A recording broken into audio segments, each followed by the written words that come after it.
Audio Jungle.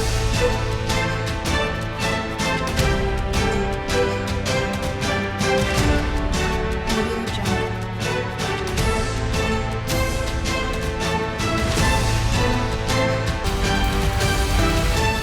Audio Jungle. Uttar Pradesh में विधानसभा चुनाव को लेकर जहां राजनीतिक पार्टियां जोरों शोरों से तैयारी करने में जुट गई हैं और सपा एवं जनवादी पार्टी जैसे बड़ी पार्टियों ने गठबंधन किया है, तो वहीं जनता भी 2022 के विधानसभा चुनाव का इंतजार कर रही है। इसी क्रम में जनवादी पार्टी के प्रदेश प्रवक्ता तथा उपाध्यक्ष हसीब खान बलरामपुर जनपद के उतरौला विधानसभा के सादुल्लाह नगर में पहुंचे, जहां पर उन्होंने जनसभा को संबोधित किया।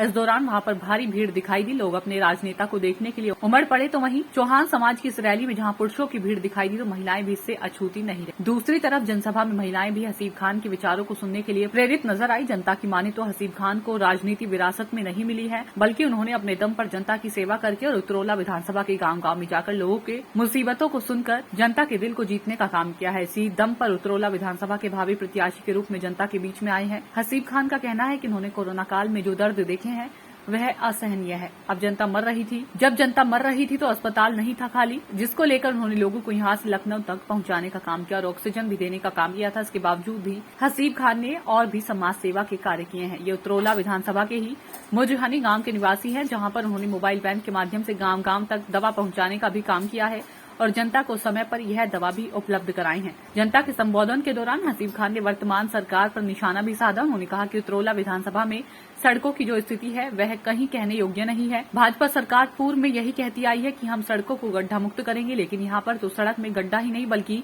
गड्ढे में सड़क है।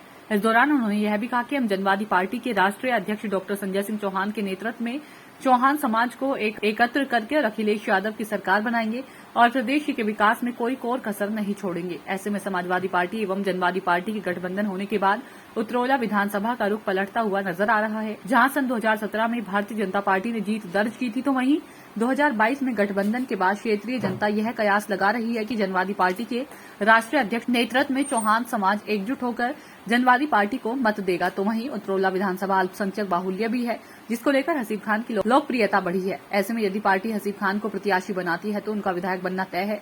सभी कार्यक्रमों के समापन के बाद जनसभा में सपा के जिला अध्यक्ष परशुराम वर्मा समेत दर्जनों सपाइयों को हसीब खान ने दीपावली का उपहार देकर सम्मानित भी किया।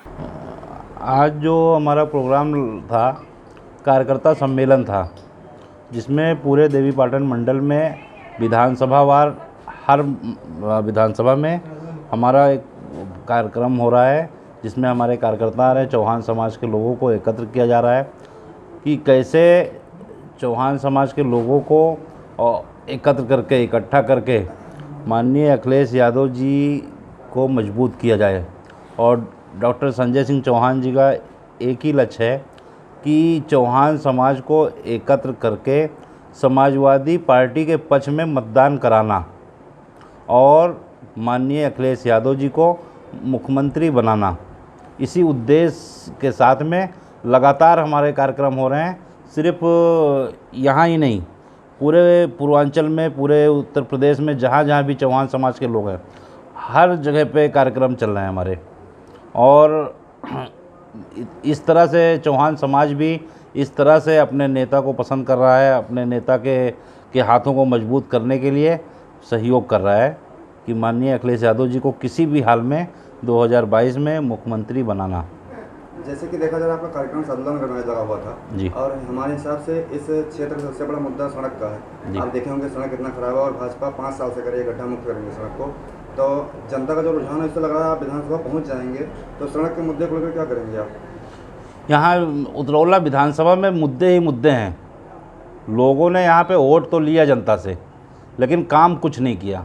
यहाँ पे न स्वास्थ्य के लिए कुछ है, न शिक्षा के लिए कुछ है, न सड़क के लिए कुछ है ही नहीं। कुछ भी नहीं किया है। यहाँ तो बहुत ही काम करने की आवश्यकता है।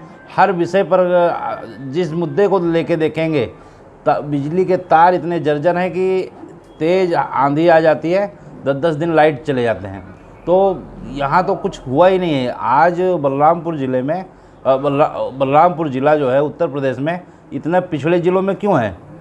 कुछ हुआ ही नहीं। यहाँ सड़कें थोड़ी ना है, गड्ढे हैं, गड्ढों में सड़क है।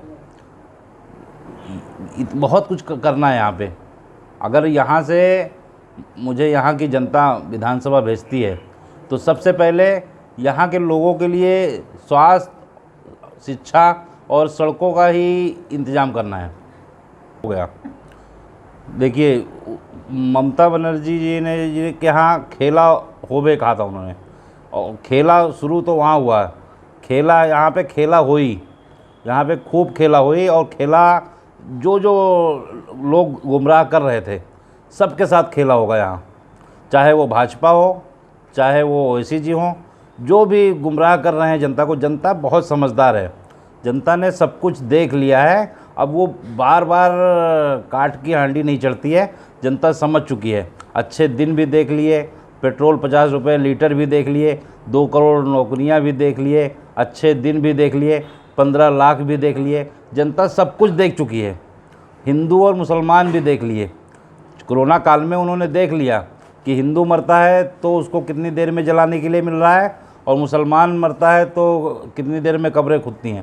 तो किसी के साथ में ऐसा कोई हिंदुत्व के नाम पे बीजेपी हमेशा वोट लेती है, तो हिंदुओं के लिए कौन सा स्पेशल व्यवस्था किया था कोरोना काल में? कोई अलग से व्यवस्था दिया था उसने कि हिंदू कम से कम मरें, हिंदुओं की लाश गंगा में और नदियों में ऐसे ही ना बह जाए, हिंदुओं की लाश को क्रियाक्रम मिल जाए? कुछ तो नहीं किया हिंदुओं के लिए, सिर्फ वोट के समय हिंदू की बात करती है। तो लोग सब कुछ समझ गए हैं, कोई भी झांसा नहीं चलेगा। जो खेला वहाँ शुरू हुआ था, यहाँ खेला हुई और खेला ख़त्म हुई। Audio